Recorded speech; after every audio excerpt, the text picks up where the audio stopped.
I'm Shannon Sharpe. Welcome to another edition of Club Shay Shay. I am your host and proprietor of Club Shay Shay. The young man, well, he's not really young, but the man that's coming by today to have a drink and conversation. Guys, you know he doesn't need any introduction, but he's the only man that can say, I had two sons drafted in the top 3 picks of the NBA draft. He's the CEO of Big Baller Brand. He's a businessman. He's a former NFL player, and he's one of the most polarizing figures in all of America. LaVar Ball. All my life, been grinding all my life. Sacrifice, hustle paid the price.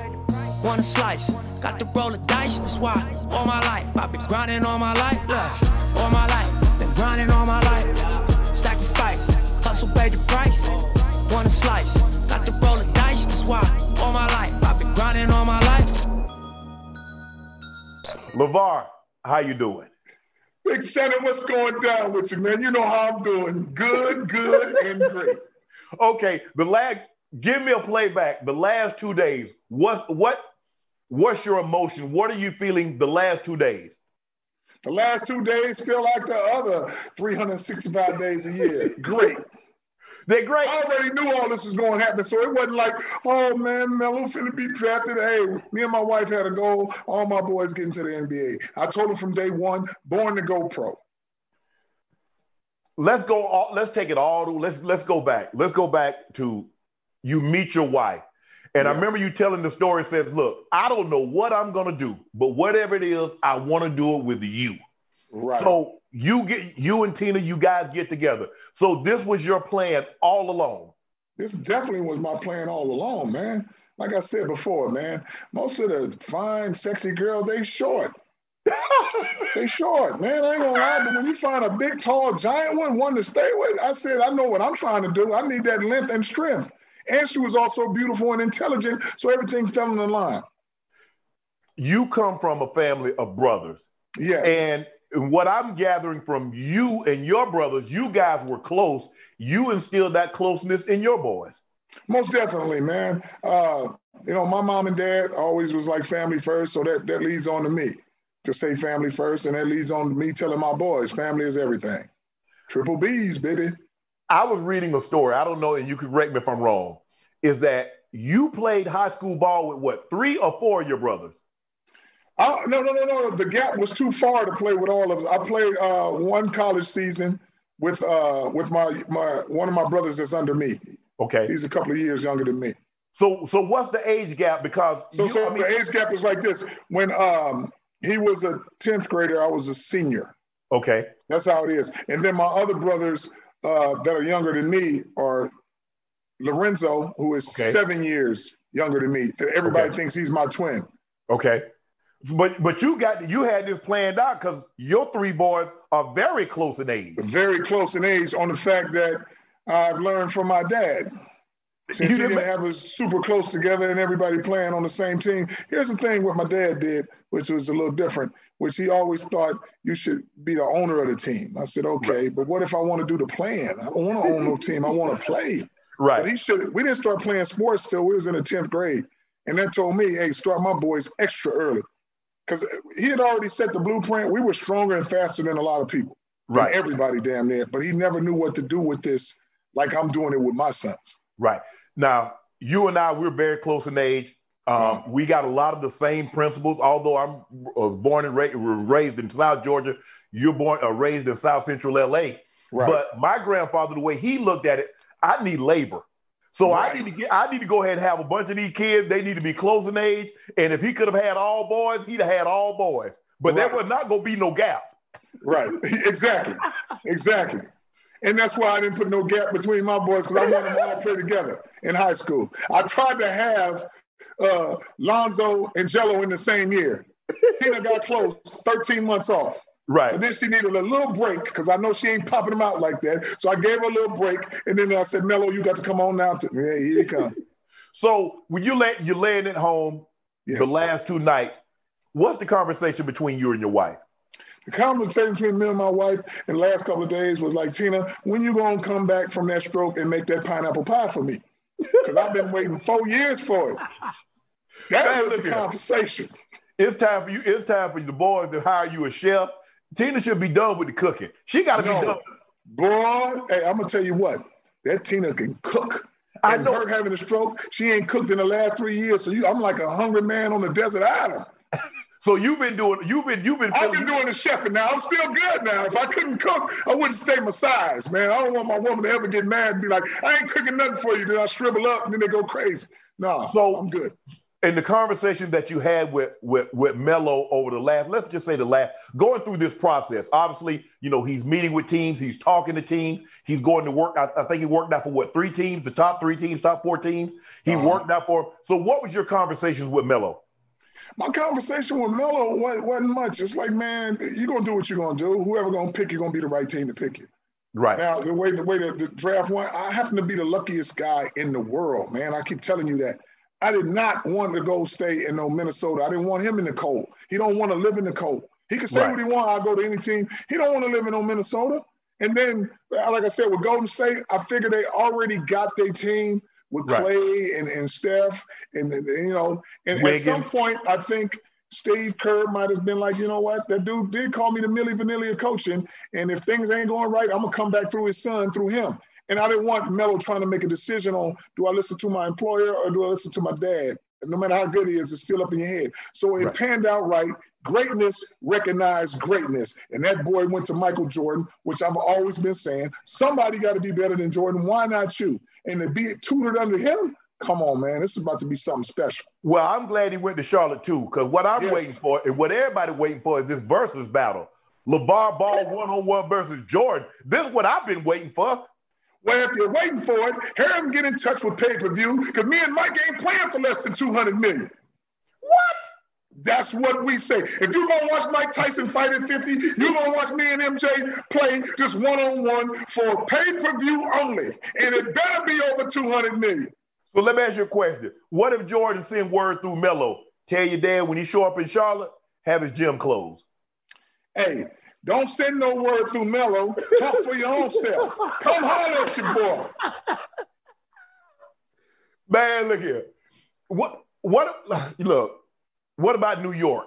What if he'd have gone to the Knicks? Madison Square Garden.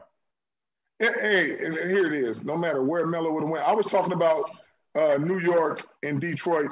I was talking about those 2 teams because they was going to try to find a way to get all my boys. Right. That's why I wanted them to go right there. And like I'm going to tell Mike, hey, with Mello, you're going to be good. You bring in Jello, you're going to be better. You bring in Lonzo, you're going to have the best. I guarantee you win a championship because that's the original big 3. They grown organically. Them dudes can switch and play at a pace that nobody can. The last time my 3 was together, they was babies and they went undefeated. So imagine what they can do as grown men. So you still haven't given up on that dream? That's not even going to be a dream on the fact that it should happen sooner than later. Can you imagine you talking about press, all 3 of my boys in Charlotte? Man, you know how many people going to watch every game? That'll be the biggest thing ever. Guaranteed. But here's the thing. So you won't even say that I'm dreaming about this. Okay. After 4 years go by, they can decide to play with any team they want. Right. And here's the thing like this. You see, and I'm going to tell you the platform. You got Mello. Get Jello. Lonzo's a free agent next year. You don't think he'll come over there with his brothers? Come on. Ball boys in Charlotte, next under the GOAT, sitting next to Big Baller, and you never know what's going to go down at halftime because me and Mike decided to play that one-on-one game at halftime. First of all, you and Mike done got too old. Y'all need to let these young kids have this. No, we letting the young kids have this right now. But if the people in the world want to see that one-on-one, they're going to have to pay a price from the greatest of all time to the coldest of all time. Triple B's, baby. So you caught a lot of criticism. Yes. Now, correct me if I'm wrong. You and the old coach at Chino Hills had a falling out about how Mello was going to be used. No. We didn't have a fallout about how Mello was going to be used. Okay, what transpired? This is the narrative they wanted to create. And when they was like, man, LaVar said that if Mello ain't allowed to shoot 50 times, he's taking his son. No, I had these other kids that I've been training that were very good. Right. That he needed to put on the team. Not even just to play, but just to have them practice and have the same schedule with Mello, and everything was going to be fine. Right. Yeah, man, he cut every one of them dudes that I have trained. and then end up putting them back the next year anyway. But I'm like, they were all better than the people that he had on there. So you think he did that because you asked him to do that, and so that was out of spite of you? Right, basically, that's what it was. And I said, you know what? You finna lose everything now because my son ain't got to be here. So you take him out of school. Yes. But hold on. So this was not a plan. You did not originally plan to go to Lithuania. Your plan was to have Mello play. Hey, my plan wasn't to go to Lithuania, but here's the thing, what happens? And I always tell people this, man. Sometimes you have to take a step backwards to shoot forward. And what I tell Jello what I mean by that is, okay, Jello did something bad. He took the glasses. Okay, I get that. But if Jello don't take their glasses, I don't create my own league. I don't take them over to Lithuania to get water and to make them global. That doesn't happen. Here's the story that was going to happen. Lonzo was going to go to UCLA. Jello was going to do his thing and be in the top 10 too as a shooting guard, go to UCLA. Mello was going to follow that pattern. Hey, LaVar make his money. Don't worry about everything else that's going on. This is bigger than just me and my boys now, and I think it was created by the negativity that Jello did to allow the family to explode into this global era. I don't go across the USA. I don't make the JBA. It's a lot of things. Mello don't develop the way he does. Right. And that's where I credit you. Now, I don't know if everything that's come to fruition is the way you planned it, but I don't know if anybody has made a better use of a situation or a negative situation and turn it into a positive as you have. Right, most definitely. Like I said, a lot of these kids that your Ricky Rubios, your Parkers and all them, you get these kids overseas, okay? They overseas and they playing against pros. Now I'm taking Americans over there, being Mello and Jello, go over there at a young age and play. Now it's like, oh, his dad just want the content for the guy. But no, I don't want my boy to study for no chemistry test or no Spanish test and ain't gonna use that and do the same thing these young kids was doing coming over here to the US. Right. But see, this is what can never happen. Nobody has the money and the platform to do that because they coming from the ghetto with all that talent. So they can't go overseas and do the same thing I did. Right. So you pulled. How did you come about going to Lithuania? Once you pulled, what was your plan once you pulled Mello out of Lithuania when I was talking to, my guys about going over there. Okay. I don't want to go. We had a few other teams that was involved. I don't want my boys to go to a team that's balling out of control. Why? Because you really don't need my boys. You was winning without them. Right. So we go to a raggedy team. And that's what you do. Usually to get the playing time and the press that you want, anybody can go to a real good team and do a little bit. But can you go to a bad team and uplift them or do some things? Because, hey, just like in the draft, you get the best players at the top going to the weakest teams. Right. So it's a given. And it's just like we did the same thing. So Lithuania was bad. Nobody even talking about Croatia, Barcelona, Spain. They're not talking about them. And Lithuania wouldn't even been known if my boys don't go over there. They ain't been known since. So you go to Lithuania, you make the best of that situation. So what was your plan after Lithuania? After Lithuania, it was for Jello to get drafted to the league from there. Okay. And what happened is that didn't happen. So guess what? Mello said, Dad, I want to finish my in high school, because he didn't want to be out there no more in Europe if Jello wasn't going to be out there. Right. So now that's when I say, you know what? I'm going to do my little JBA tour. We go to 15 different countries to keep balling, to clear that time so we won't just be sitting down not doing nothing. Right. Now, I have to create my own league if I don't want to go back, have my son go to college or have an AAU team or something for Mello to have exposure to be seen. Right. So I got to create my own league and we move on our own merits.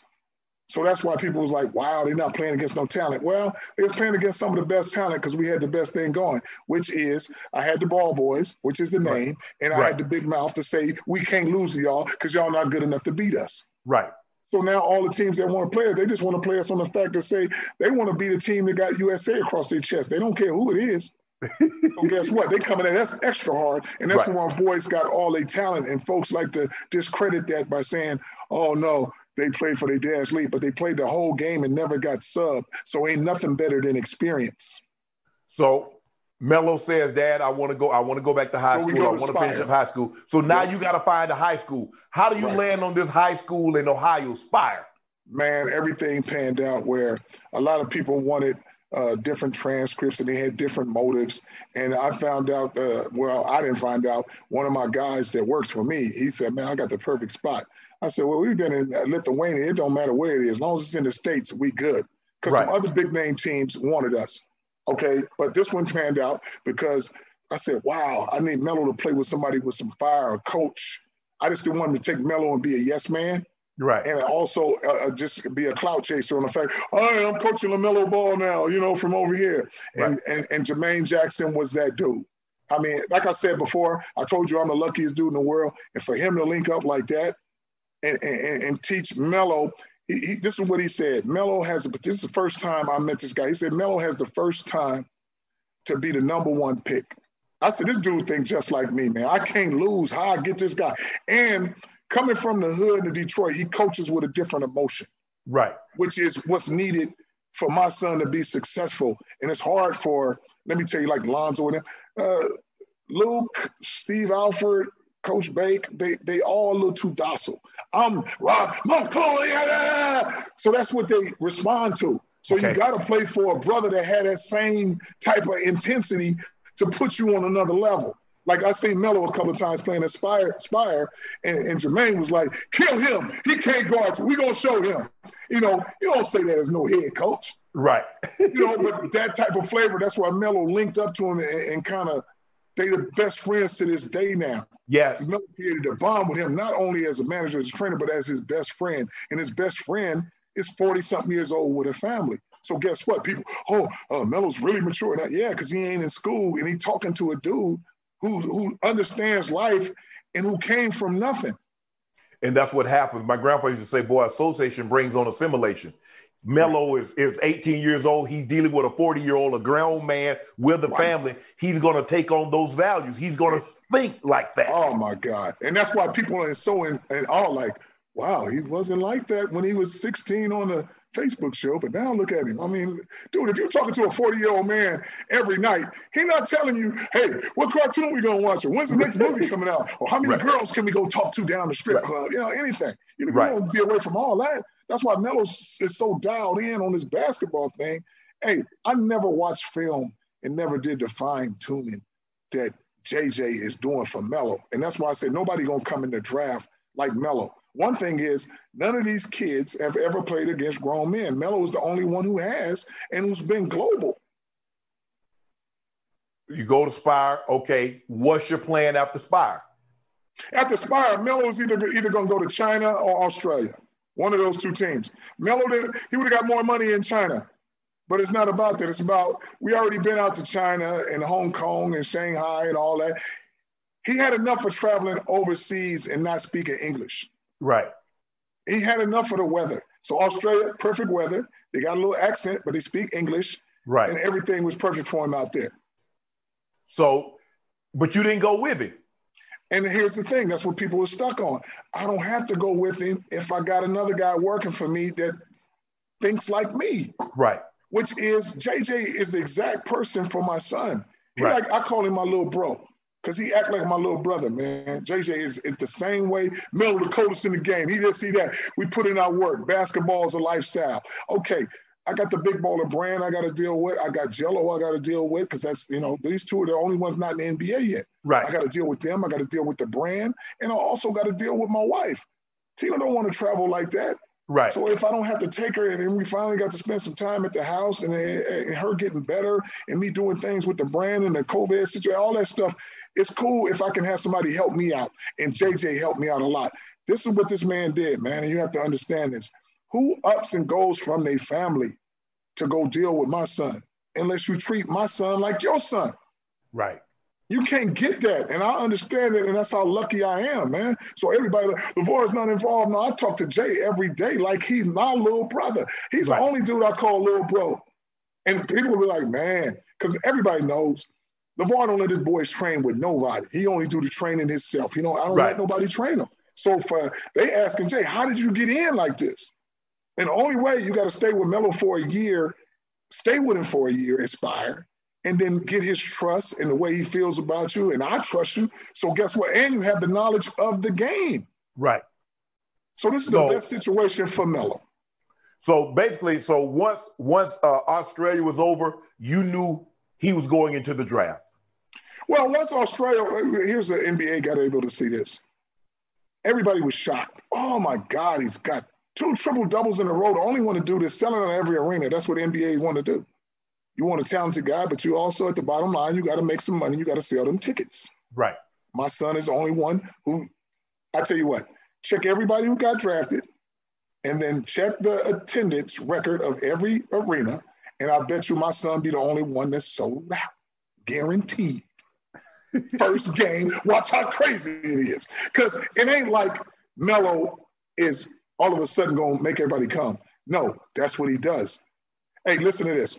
At Chino Hills, Lonzo was there this year. He was good. When Jello got there, we got better. When Mello got there, we were the best. Sell out. The boy in Lithuania, sell out. JBA, he do his thing, make everybody watch JBA. He do his thing, Aspire, sell out. He do Australia, the biggest crowds ever.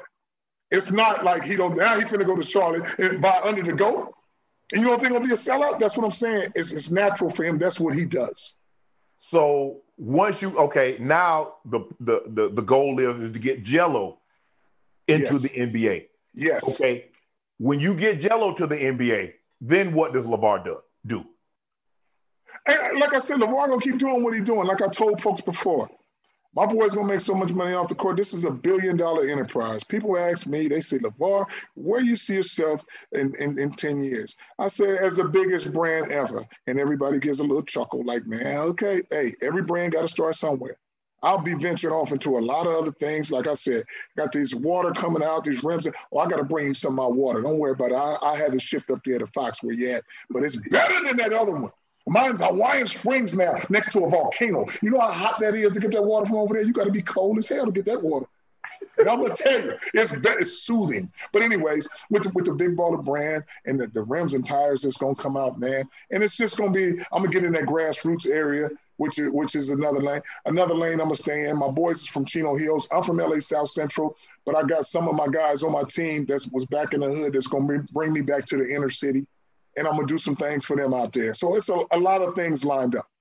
Are you looking to get back into it and look to find the next Mello, Lonzo, Jello, and try to bring them and usher them into the NBA? Well, definitely, because I want these athletes to understand their self-worth and make them understand at the end of the day, it's about ownership. And It's not like I'm not going to go after some of these next number 1 and number 2 picks, because here's the deal I'm going to give them. I'm going to give you 40% ownership as opposed to an endorsement deal. I'm not going to give you 5 years, $2 million a year to wear this shoe or to wear this on the fact that, hey, you're a popular player and it's a standard. No matter how good or bad you do, I'm giving you $2 million. If you betting on yourself, come to Big Baller brand. Because if we can sell 1 million shoes at $100 a pop, now I'm giving you 40 million and I'm taking 60, 40, 60. But you got $40 million ownership, and whether you play 1 year or 10 years, when you leave, take your brand with you. You ain't going to get stuck like Kawhi and can't take your own hand back. You said, and you used to tell us this all the time, especially off the air.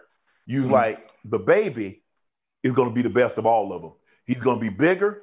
He's going to be stronger. He's going to be faster. He will be. Why were you so convinced that Mello would be the best of all your boys? Well, it's just like they like phones. Like I told you, you keep making one phone better than the next one. You don't make this one don't be good, but you learn the stuff from this one to put on this one. Right. Now, Mello, this is what I say. I mean, Lonzo, I need him, the oldest, to lead the team. He got to do that. That's why he rebounds so good, because he played as my big man and my best guard. But I cannot have him playing defense on the best player. He's going to get tired. So what? I put Mello and Jello to double team the best player on every team. That's why I had them at the top of the press, to let them do all the pressing and chasing people. Okay, now, Lonzo's a facilitator. He can do his thing. He can score. Lonzo, but Jello is the heck of a shooter. Boom, boom, boom, boom. Now, Mello learns from both of them. So Mello is the only one in my family that can play the 1 or the 2. Jello can't play the 1 because as soon as he pass half court, he think he open and he love to shoot. So he ain't going to get nobody involved. Lonzo can't really play the 2 on the fact that you're passing the ball in the corner where he's supposed to take a 3. He looking for the cutter, and that's too long. He ain't supposed to look for no cutter. Mello can flip from playing the 1 out of necessity, passing the ball, to flip it over to 2 to try to score 100 points on his own. That's when we played. Lonzo caught a lot of lobs from Mello when he was little. But then Mello said, okay, Lonzo out the way, and they want me to play point. He plays point out of necessity. He loves to score. But a lot of people don't see him on that. Mello can score the heck out of that ball, but he's the only one who can flip his mindset to play the 1 or the 2, where my other 2 sons are just stuck in their lanes. So what area do you think Mello needs to improve on? Hey, like I tell everybody before, man, hey, even your guy, the greatest right now, LeBron, what do he work on? He work on something every day. Yeah. And here's the thing with the boys it's a lifestyle, and you ain't never got no rest. And guess what? I don't care how good you are, you got something to work on, which is everything. So don't be like, well, I just need to work on my shooting. I just need to do a little bit more of this. No, that's when you get complacent. You got so much to work on. It's like I don't want to say like you never made it, but if you're trying to be the best in the world ever, how you going to stop? NBA evaluators compared Melo's game to Spencer Dinwiddie. Yes. Agree, disagree? Well, check it out. All your evaluators, they can't play a lick. So that's why I don't hold that evaluation as anything.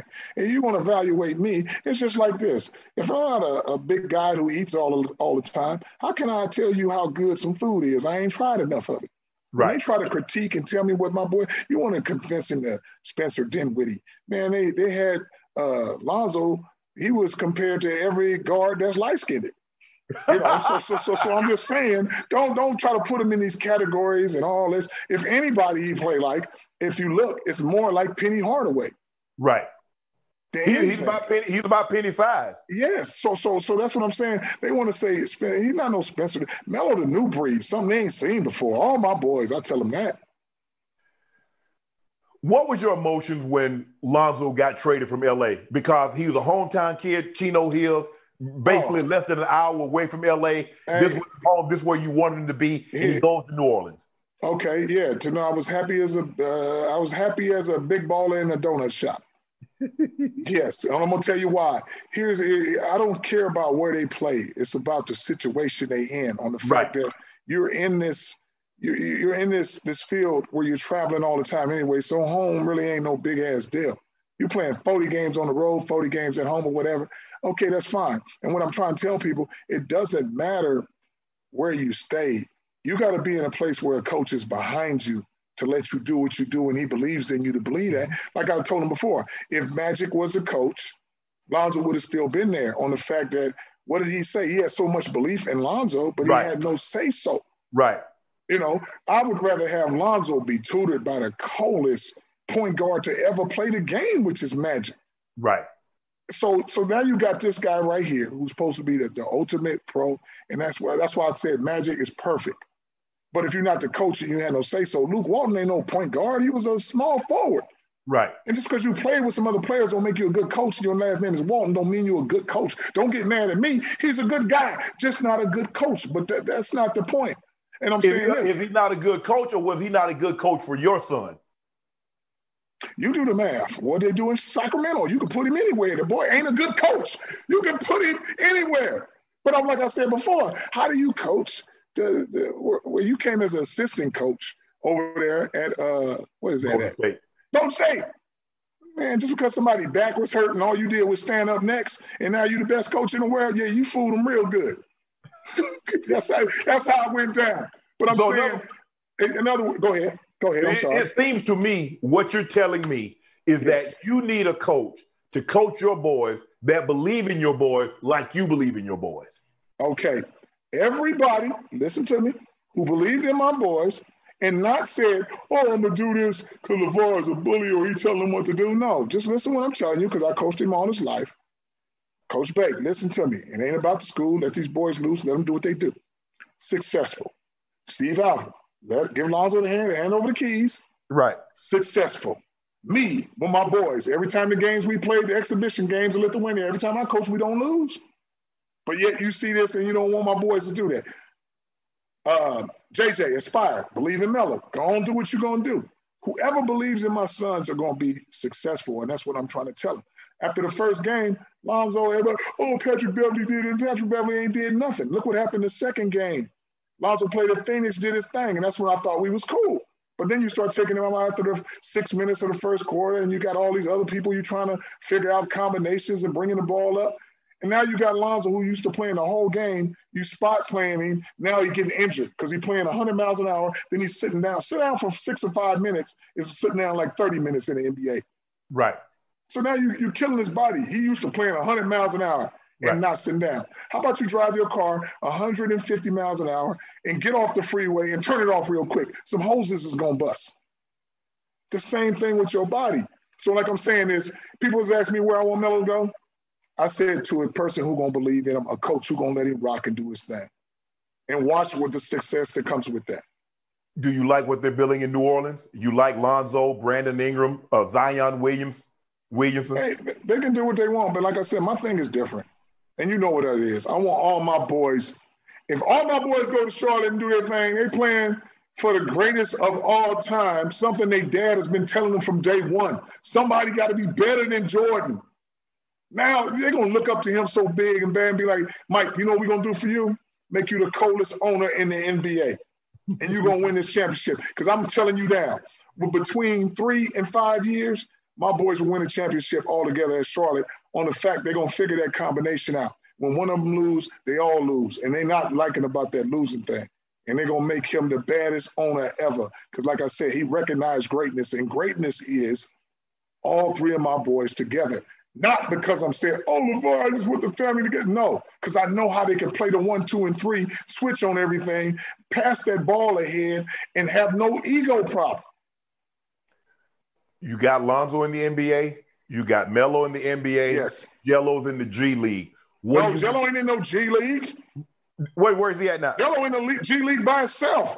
Man, the NBA door has closed when Mello did. So I said, long as all of us get on the bus, right? When that door closed, we good. How do you get Jello up to the big show? Jello to the big show on this, man. Here's the thing. Jello got to the G League with no representation, no nothing.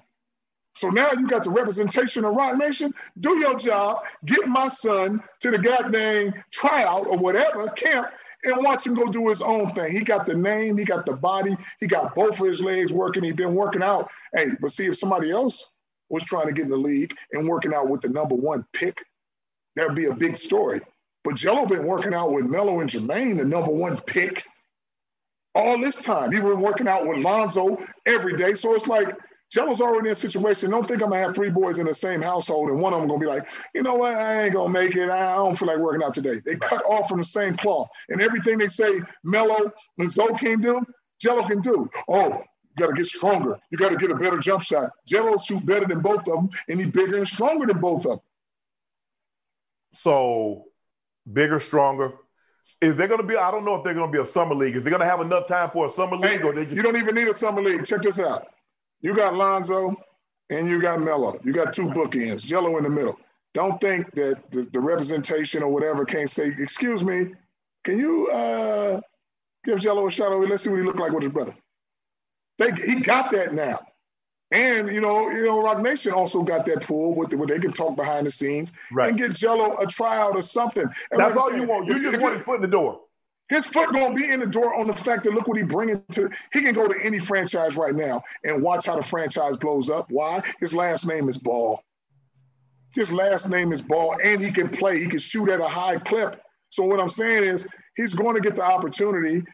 And like I said, the best thing, hey, put him over there with Charlotte and watch what happens. But he's going to get another tryout somewhere else. I don't know. I tell him to do their job because what they did, Jello got both ankles ready. He healthy. He's running. He playing. He's shooting. As soon as he steps somewhere, folks going to be like, oh, I didn't know he was this good. Now he get with his brothers. Whoever he get with, Lonzo, Mello, they're going to average 15 assists. And they pass it to him, he going to average anywhere from 25, 30 points a game. If someone was doing a movie or ask you to write a book about raising 3 boys in LA and how do you get 2 of the boys to be top 3 picks in the NBA draft, what would you say are some of the keys or the 2 biggest keys for the success you have rearing your boys to get them to where they are? The 2 biggest things, like I tell everybody, man, it's very simple. To be successful, You have to have a passion to do something, and you need at least one person. The more the merrier. You need one person to believe in you, whether it be your mama, your grandmama, your dad, your mom, because somebody got to take you to practice. Somebody got to keep your head level and keep you going forward. But if you got one, you can't do it on your own. Say, man, I'm just going to try to make this happen on my own. No, somebody got to believe in you to help you out to be successful. And that's what I'm telling people. Hey, the chips are going to land where they are. It depends on how you, I ain't going to say push them, but try to lead them the best you can without being resistance. Like, hey, make them understand that, hey, what you're trying to do, I'm behind you. And like you said before, you always talk a lot about your grandma, but if your grandma don't tell you, like you said, your grandfather said, hey, let's go out here and plow all this shit and do some work. Your grandma probably say, no, you talented, son, you're going to go do this, man. You do what you do. I got to watch you play. I'll do that. It's because they mind be on something else. And that's why you had that person where it's like, you know what? Your grandfather probably said, I got the fastest, strongest sucker. Pull all that shit through there. Right. Where your grandma said, man, let him go to practice. Let him go do it. That man, I got to go watch him play. And that's why you're successful and your brother's successful. That's how it goes. But don't have nobody believe you and watch how it go.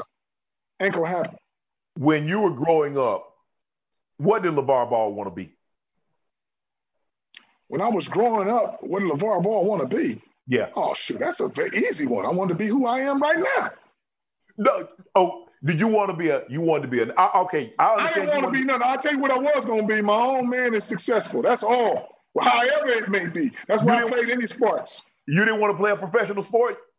Oh, man. I love playing sports. Anything. Baseball, football, diving, skateboarding, anything. I love playing. Because I know I said, you know what? I understood to use that as a vehicle. Right. And that's what I did to get where I'm at. But to understand, I understand that ownership, man. And that's a huge thing. But I'm exactly where I'm supposed to be. Where did these entrepreneurial skills come from? I mean, who owned a business that you knew? Because a lot of times nobody. I can look at that by looking at my mom and dad and their mom and dad. Everybody in the workforce, man. I don't want to be in no workforce. I see what they're doing. They don't own nothing. Hey, do something a certain way, and I don't like the way it looks. I'm gonna go another way and do something my way. And that's exactly what I did. Now, if you're just normal, what do people work for, man? I'll tell you what they work for. Two things: a house note and a car note. Right. Play some professional sports, get both of those, and guess what? You're on your way now. You don't have to worry about the house note and the car note. Use the money that you made playing them sports to go ahead and pay for that. And guess what? Now you're good. Now you can find something that you want to do on your own.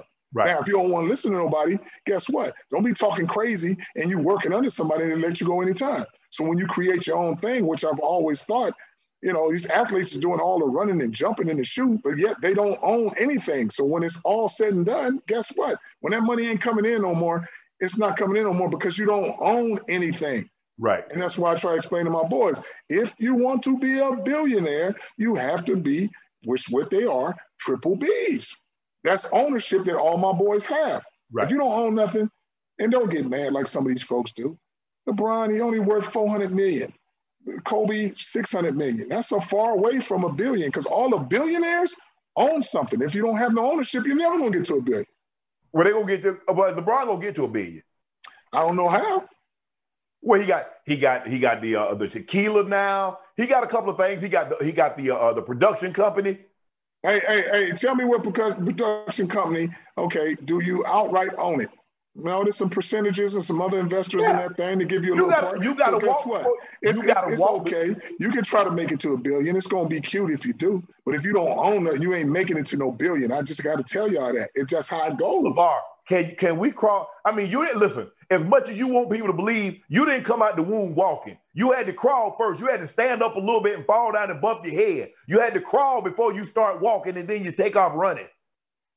Well, I hate to tell you something. I didn't want to get my knees dirty, so when I was little, I learned how to stand up real quick. And all I did was hold on to stuff and slide and slide. So I never did no crawling. Might mess up my calf action. Man, hold on. This can't be true. They said you set a school record, your high school record for rebounds in a season. Oh, did I? All I know is I walked around campus with a little scoop of Windex because I was always cleaning the glass. Hold on. Okay. Did y'all win the state championship? That's all I need to know. Did who win the state championship? The team I was on? Your team. Yeah. Huh? Yeah, your team. No, man, I was out in the valley. I told you there wasn't no athletes out there but me. You should have, but you should have been able to bring it home then. You should have one-man band. One-man band? I ain't trying to do all the work. I need some help. Okay, you go out to college, you high school, you go to college. Okay, Yes. when you go to college, what's your mindset? What do you want to do? What do you want to accomplish while you're in college?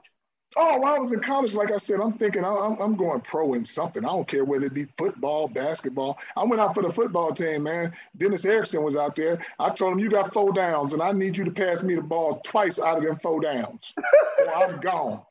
Second thing is, out there, I catch my ass off. Got good hands, fast, do my moves. Every time it was a running play and I had to block, I pull that big guy in there, say, hey, man, go on in there and block. I don't do no blocking. Hello. So in other words, you just want the glory. You got to get grimy. I just want to catch the ball and run. I don't want to do no blocking. I don't block good. I like to catch. And in fact, the things didn't go right. And they said, LaVar, you got to do this. I said, okay, if you want me to play like that, I'm gone. And I went right to Cal State LA, went back to Cali. Okay. We had Calvin Sampson when I got out there for my recruiting trip, that fool told me we were going to practice an hour and a half. I came from West LA. We averaging almost 90 points a game. We're going to be running.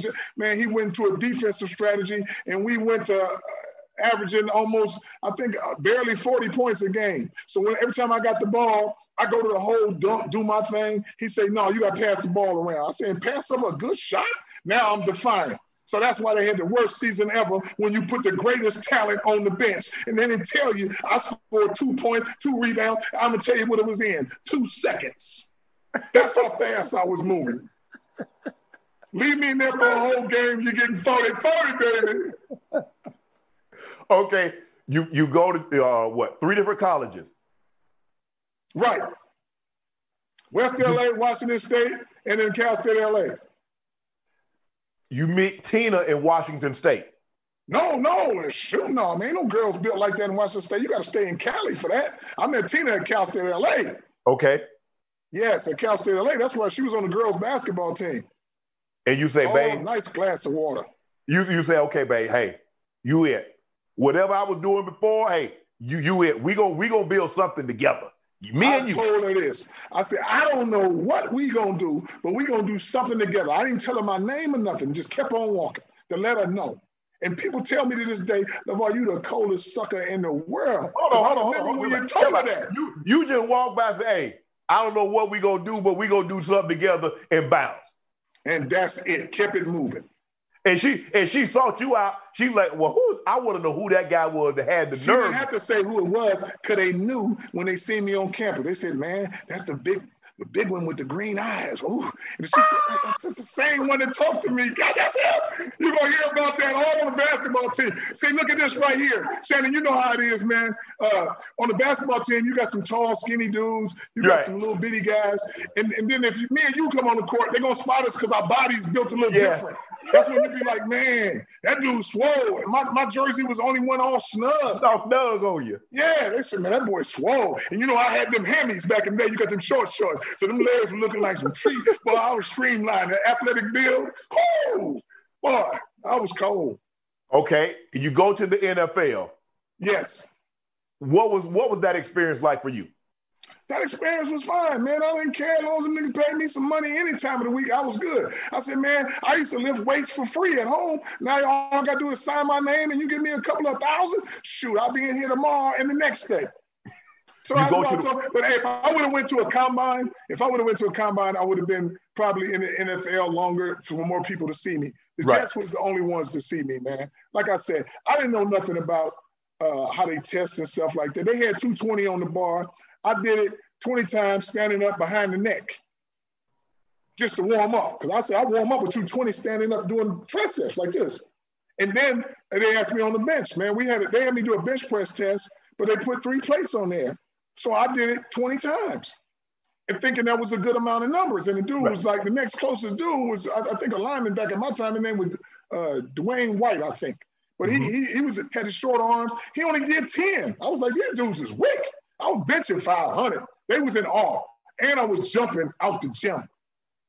You know, it was nothing to me as far as just being a talented athlete It was easy. And what happened? Pete Carroll is a rah-rah guy. He more of a coach for college. Yes. And that's why him coming in there, he believed in me, man. If he would have still been there, I would have still been probably with the Jets. He was like, man, you can play tight end, defensive end. You're just a talent. And once I learned the schemes and the terminology, because I was like a dude coming fresh out of high school straight to the pros. Because you were wrong. I didn't play no football in college, so I don't know the terminology these suckers using. And once I learned all that stuff, then they bring in Rich Kotite. Now, Rich Kotite, do the drafting, and this is how political it is. He drafted the dude out of Penn State, which is Kyle Brady. I'll run circles around that boy. Johnny Mitchell, he not as big as me. He can't run like me. He from Nebraska. Yeah, you coming from these big names. But if you don't give these guys these reps, and I'm an unknown, and I'm in here doing my thing, the dudes who pick that other guy going to lose their job. Right. So now I'm not getting the reps, and I'm not doing this, and I'm learning the defensive end, tight end, but my tight end coach had ended up going to the Carolina Panthers. Right. And then when he went over there, he got me over there. And hey, I made that little bit of money, and I said, I'm gone. I'm good now. I made enough. I can buy a house and everything. I'm good now. LaVar, you caught a lot of criticism. Tell us about your parenting style. Because everybody says it's not about the kids. It's about LaVar promoting LaVar. Tell us about your parenting style. Well, that's what everybody want to say, man. But if you have something that you created, tell me you're not going to talk about it. You make a cake. You're going to be like, man, I put the best ingredients. It's the best cake. I'll give you a scenario, man. Have you ever ate a chocolate chip cookie? The most famous one is who? Famous Amos. That boy took his stuff to parties and promoted like that. And the next thing you know, it's the best chocolate chip cookie in the world. But that's the same thing I did with my boys. I could invest in some real estate and some other things. I don't want to do that. I want to invest millions of dollars, if you add it all up, into my boys, something that's mine. I tell you what, to save money, you probably paint your own house, do your own thing. If you ain't got no money, first. Do it, and you're going to do a hell of a job. People will come in there and say, man, can you do mine?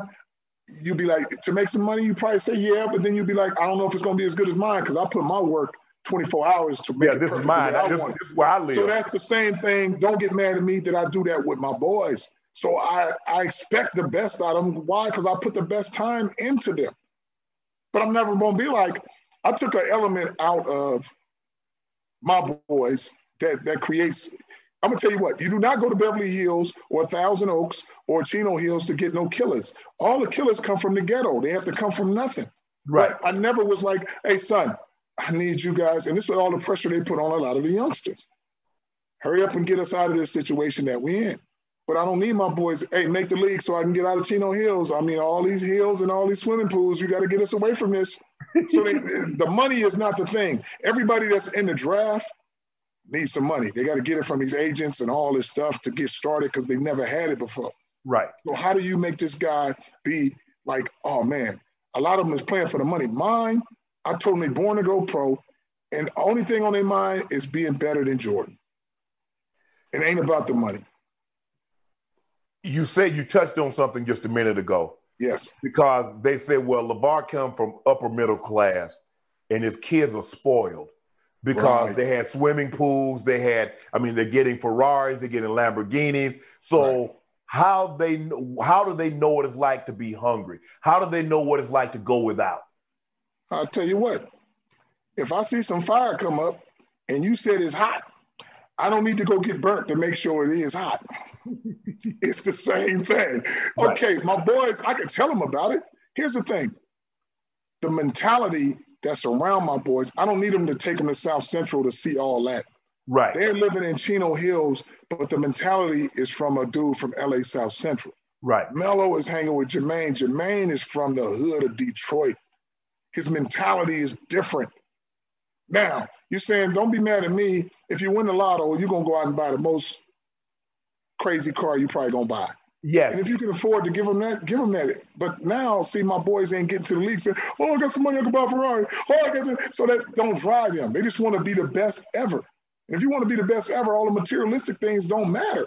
So it's not a big thing, but they're not spoiled on the fact that this is what I told my boys. You're going to work hard, whether you do it in the beginning or the end. And everybody said, oh, LaVar don't let his kids be no goddamn kids. Let them go to the prom. Let them go. Yeah, all them people to go to the prom, they ain't millionaires like my boys.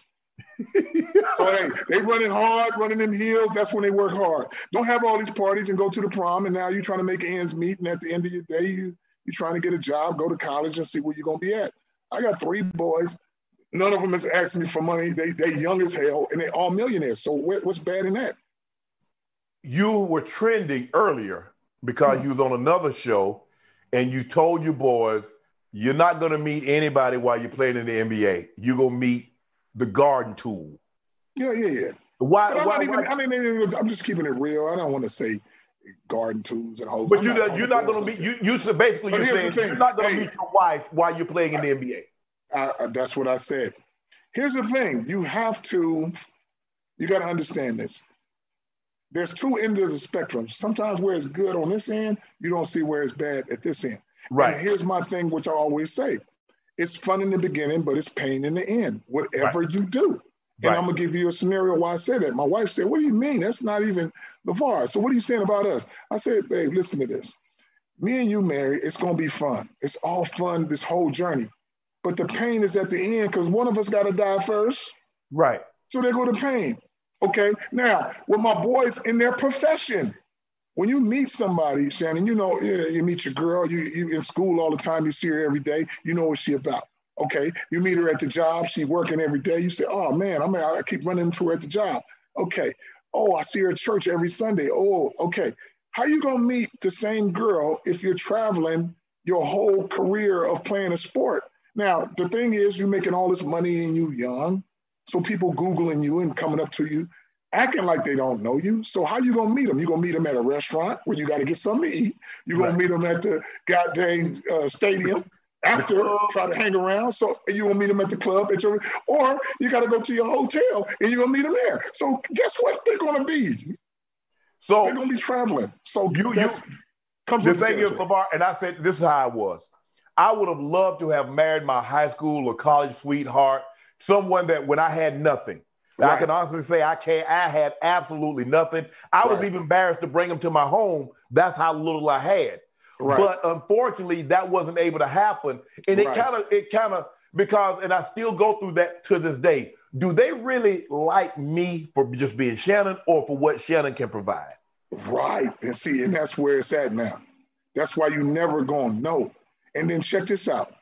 Let's say you go through some things and you meet this pretty girl and she's 30 years old. Right. Or she's 29. Why is she this fine and by herself?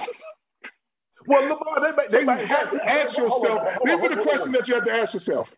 What it is. What about if the situation were reversed? But here's LaVar, yoked all up, green eyes, 6'4", 255, chisel. He's 30. He's single. Why are you single?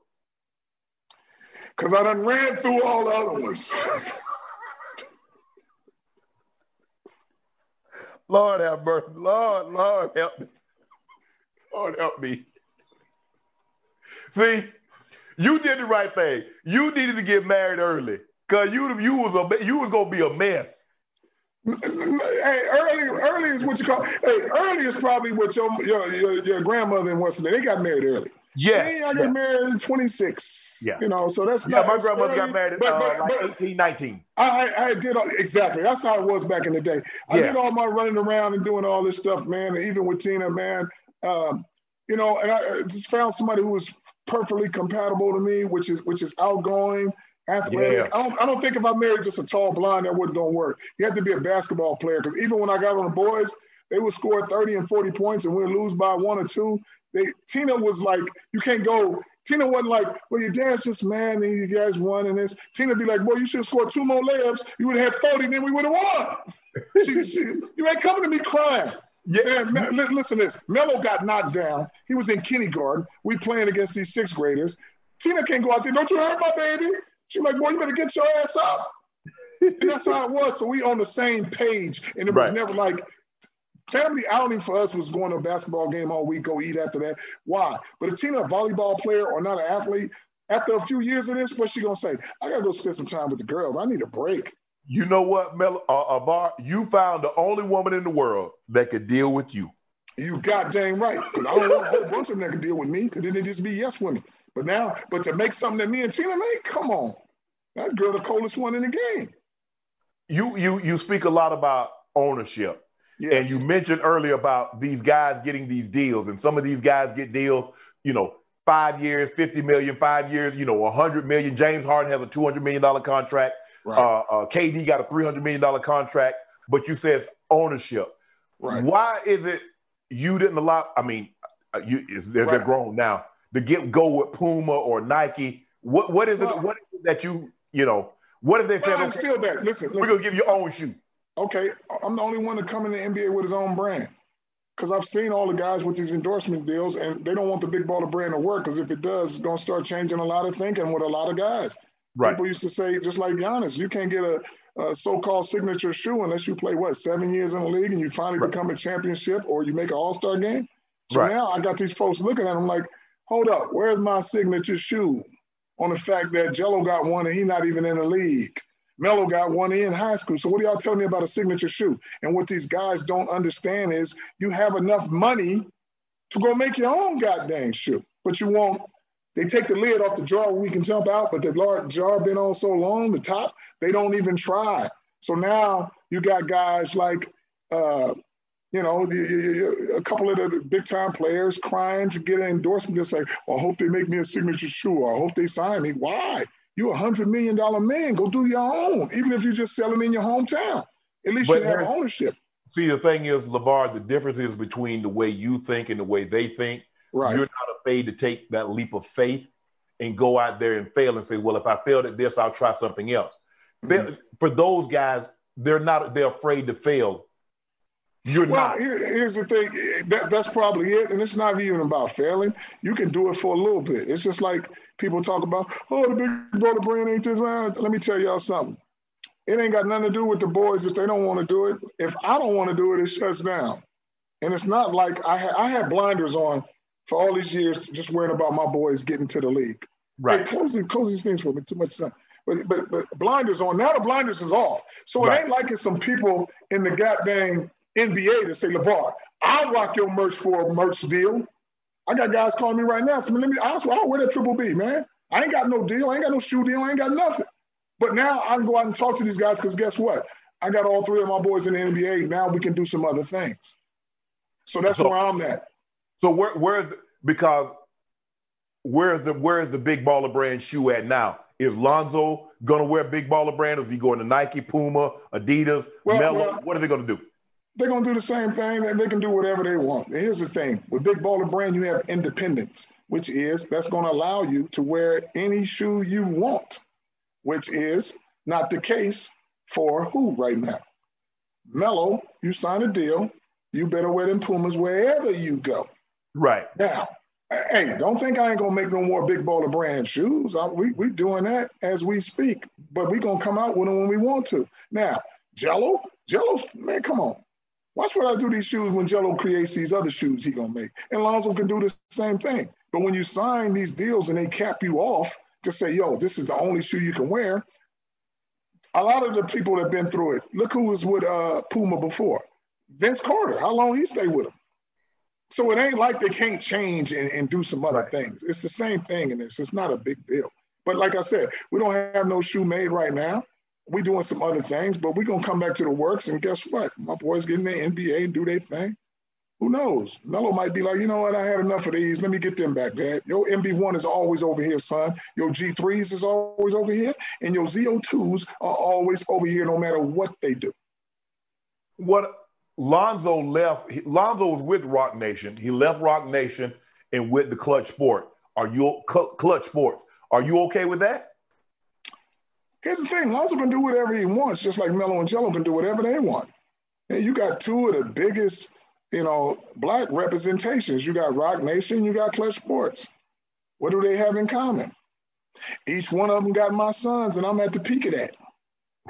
So I'm going to bring both agencies together. Let's do something together. Hey, represent both of them. Represent them all. Let's do it. As long as you get done what need to be done, that's good. Do you believe Lonzo lost anything by not signing a shoe deal out of college, waiting for you? Or should you have waited to build the brand? Because it seems like you just... No. Here's the thing. Lonzo, it is what it is. Lonzo was the only one to come in the NBA with his own signature shoe coming in the NBA. He's a history maker. Lonzo got his own shoe. Right. We can make another one right now if he wanted. Lonzo ain't lost nothing. Here's the thing. Lonzo don't care about nothing. But my thing is this. If you have a passion to do something and you happen to get paid doing it, you winning. You got a big mouth and you love to talk. They paying you all just to comment on some stuff. You used to do that on your porch, talking about people and people on the street. Now you're getting paid millions of dollars to sit there and talk about a game or a player or whatever. That's what you love to do, and it's natural to you. So guess what? You got a passion to talk. That's why you still on the air. And a lot of these folks ain't. They don't have that type of flair that you have that creates that, oh, let me look at me and you argue a little bit. I'd say that Shannon Sharpe ain't a goddamn thing. And then we come back and do some things. But, you know, here's the thing. You're good at what you do. The boy's good at what they do. And that's all that matters. Because you got everything. It ain't like you like, man, I got to make me some more money so I can try to do this. Right. That's why they got Shay Shay Club. Look at it. You telling me put Shay Shay Club on the big thing. You said, man, I gotta have my own thing. Call it Shay Shay. Is Big Baller gonna collab with Brand Jordan? Am I gonna collab with Brand Jordan? No. I was gonna do a collab before, but I was like, nah. I like to own my stuff. What I mean by that is when you have a collab, this is what happens. You have to agree, and I have to agree. Right. Have what we gonna have. Right now, it's just about what Big Baller want, what he like, and I don't have to collab more. I was gonna think about doing that with Puma or something. Then I got to thinking, I was like, you know what? I don't want to collab now. I just want to keep my own thing, and that's it. It's a privately owned company. I don't have no say-so with nobody. Investors trying to come and get in, I say no. I'm my own dude, so that's what it is gonna be, and I'm gonna build it myself. And the only investment that I want, the investors I'm ever gonna have are my sons. And usually you got one person make the NBA, they got that one money. But from our ball family, we got money coming in 4 ways. Me and Tina, the boys each got their own lane. I got 3 players gonna be in the NBA. So when we put all that money together, now if I wanna create something and it costs me 20 mil and I only got 30 mil, it might put a little dent on me. But if I say, you know what, let me get 5 mil from Lonzo, 5 mil from Jello, 5 mil from Mello, and put my 5, we got our 20 mil and nobody's stretched out. Right. So togetherness is going to allow us to move as a huge unit. And that's what I'm trying to make everybody on the outside understand about Big Baller Brand is if our kind ever get together, it's going to be dangerous. What have you learned most about running a business? Being an owner of a business? Well, what I've learned most is, man, don't let one person do all the work, or don't let one person feel like they can do all the work. And you get a better team around you that allows you to move at a better pace. And that's what's going on now. It's not about how many people you got around you, it's the right people around you that allows you to be successful. But you also, I think to be successful in anything, there's always got to be a change. It just can't flow one way. And what it is, you learn different things when you start going further and further. And you're going to have to make change because the world changes all the time. So you have to go with that. What would you do if you could do anything over again? Nothing, because I wouldn't be where I'm at and everybody wouldn't be. So take one thing out the thing and try to do it all different. And guess what? Everything changes. So in order for nothing to change and to keep moving forward, keep everything the same. You wouldn't change one thing. I wouldn't change nothing. One false move. Look at this. I'm going to tell you for what it changed. Let's say I get Pete Carroll stays with the Jets. Big Baller plays 10 years in the NFL. You won't even hear about my boys because I have so much money. I don't have no time to train them. All I'm going to do is wait for the offseason so I can train myself to make sure we keep getting these large checks and I have all this money and give y'all whatever you want. Right. Now I don't spend all this time with you to make you the coldest and get in your mind that you're going to be the best ever. Right. So now you don't even hear about the boys. That's why people get mad at me when I said, wow, these guys that are super athletes, that are superstars, their kids don't turn out to be that cold.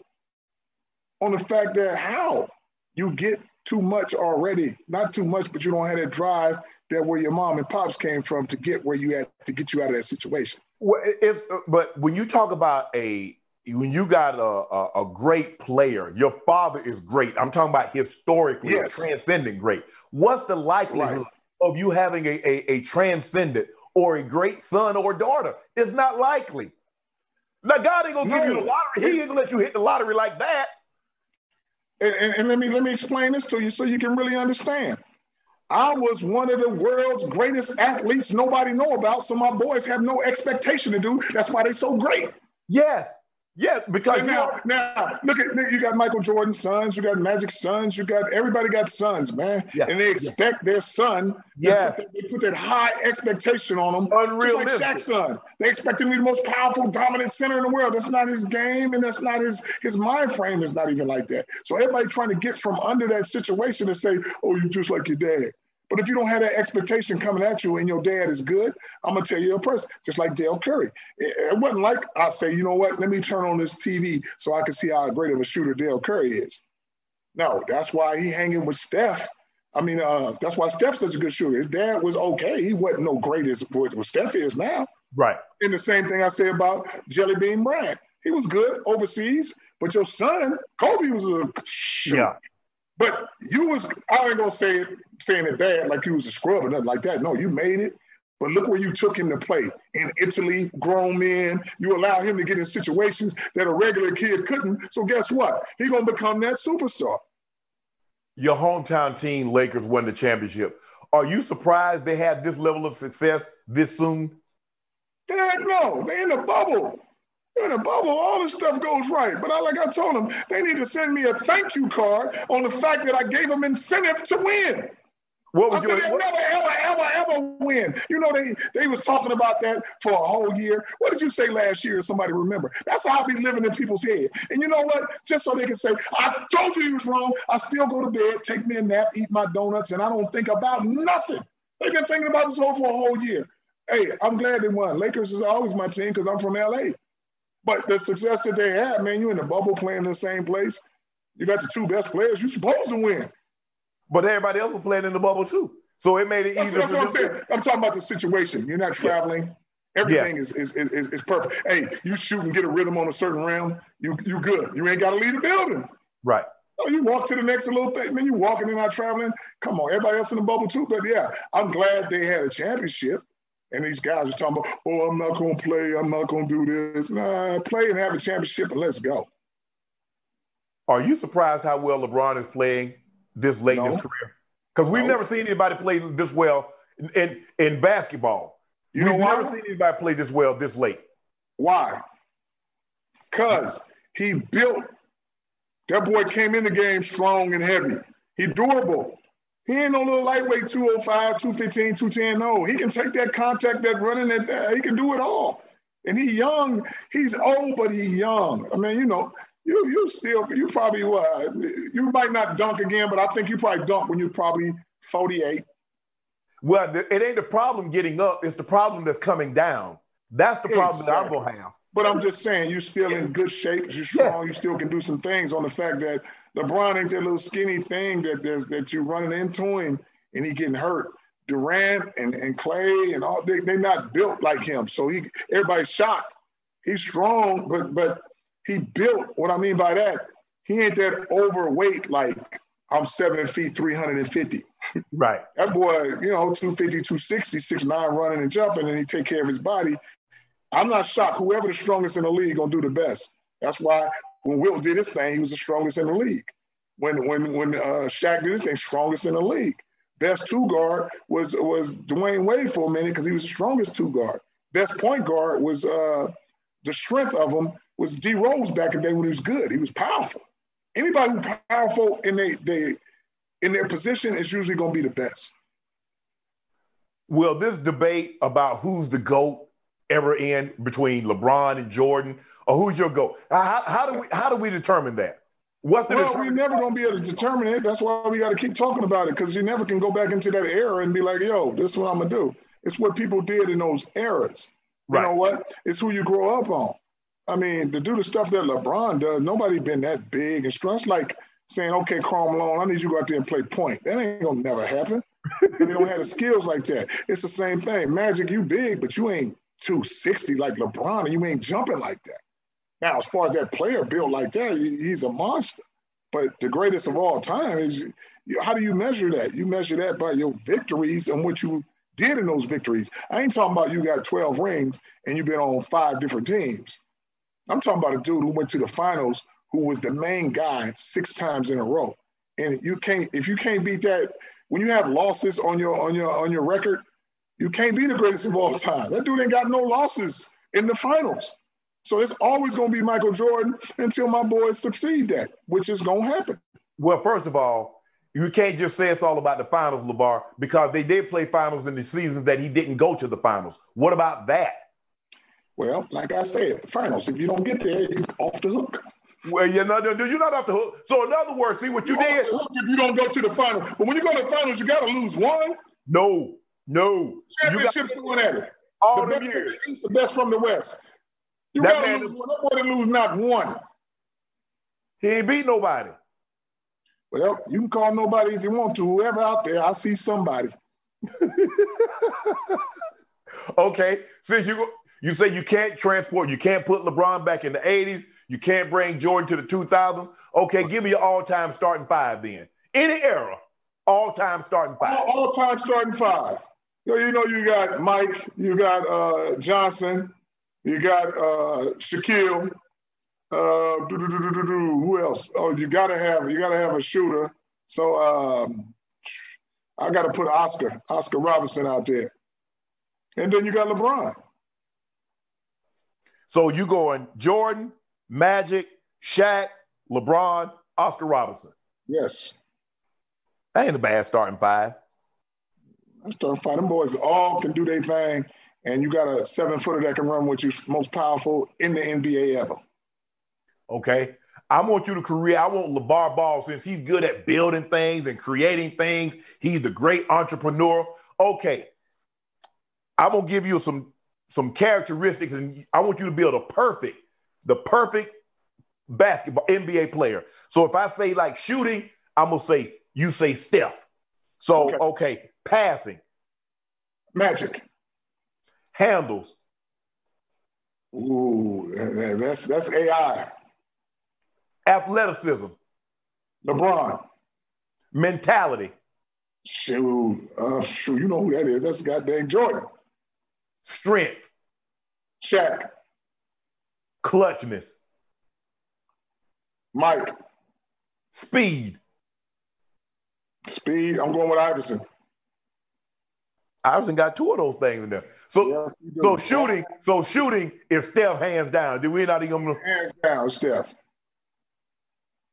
Would you say Steph revolutionized the game? No, I ain't gonna say he revolutionized games. There's got a lot of guys shooting from far distance and stuff like that. But nobody was shooting like he was with the consistency. The logo 3. No, it's not even about the consistency, because this consistency is there. They only showing the ones he really make. For Mark Jackson to give him the leeway to shoot anywhere, that's allowed him. My boys were shooting further than him. Easy, them layups, but who allows you to do that? If you're doing it in these games, what people were saying, oh, the boys are shooting all over the place. Yeah, we was doing that. When they used to ask us about the Chino Hills team, man, you guys remind us of the Golden State Warriors. I say, I don't know how. We play faster than them. We scoring 100 points in damn near 30-something minutes. They got 48 minutes and getting 120. Give me 48 minutes, we go to 200. You look at that team. You got 2 guys get drafted in the top 3. You got the number 6 pick, 5th or 6th pick in the draft. And you got a guy that's in college, and you got another guy that's on the cusp of getting into the NBA. So basically, your 5 starters are going to be in the fourth starter is going to be in the NBA, and you want a potential of the 5th. Right. That's why I said we the greatest high school team ever, because nobody ever had a starting team that make it all in the goddamn NBA like that. I'm talking about start. I ain't talking about the dude coming off the bench. I'm talking about that starting 5 right there, which I created. And what is Onika good at? Rim running, defense. What I told him what he was going to do if he played with my boys, coming fresh in, I put that in his head. Eli, same thing. These guys are the players because I make them players. Put them in my system. Say my boys going to do a lot of shooting and running, and we ain't waiting for nobody to post up. Take too long. But I'll tell you what we will do. A screen and roll. Dunk it, rebound, let's go. So that's the players they are, and they all going to get a shot. You mentioned earlier that Jello got into a little incident in China. Yes. Things worked its way out. But you got into a feud with President Trump. Yeah. You took offense. You took offense to something that he said. Yes. So the thing is, don't talk bad about me or say I owe you. I ain't gonna apologize to nobody who don't come shake my hand and I don't meet. Like I told him before, if it really helped out, you the one came over there in that big ass plane. Why you didn't take us back on your plane? If I'm coming to get you, Shannon, I ain't gonna say I'm coming to get you and send somebody else. Right. That's why I ain't gonna tell you I'm coming to get you. That's not what I'm talking about. But don't try to make it look like I saved you and I did this and I didn't. No, you didn't. I ain't met you not one time. You didn't even come over there saying, you know what? I think LiAngelo Ball's in trouble. Let me go over there. You didn't do that. You was already over there doing some other stuff. Now don't try to tag on and put it on our plate to act like you're doing something. No, I don't want that. So now, since I go against you and tell you the truth, now you're mad at me? I didn't even know. This dude is texting. I'm not texting, but tweeting. Somebody told me while I was on the road. Oh, exactly. I was like, man, I ain't even gonna tweet back. I don't even Twitter tweet. I don't do none of that. I'll call you on the phone. So once he said what he said, knowing the LaVar that I know, he ain't gonna back down. He ain't gonna like, oh man, I ain't gonna even pay that no attention. I gotta respond. Hey, you not finna put my name in your mouth and have talking crazy about me and my son. Exactly. Oh, he's just a Don King with no hair and this and that. I'm like, man, what's all that about? Just, hey, you over here focusing on you want me to say, I'm sorry. You need to concentrate. You're the president. Concentrate on another thing on the world. You ain't messing with somebody on Twitter. That's why you don't do your job right. You got to be out. Don't be mad because you can't presidency the right way. If you would have been worried about the right topics instead of the wrong topics, you might have did some work. And you might have got a second term. Yes. But you didn't. Yeah, exactly. Give me LaVar Ball's prediction for 2021. What's going to happen in 2021? What's going to happen in 2021? Yep. The Big Baller brand is going to be bigger and better than ever, and the ball boy is going to steal the shine and let everybody know this is how you do business, ownership. After money, it's about the ownership.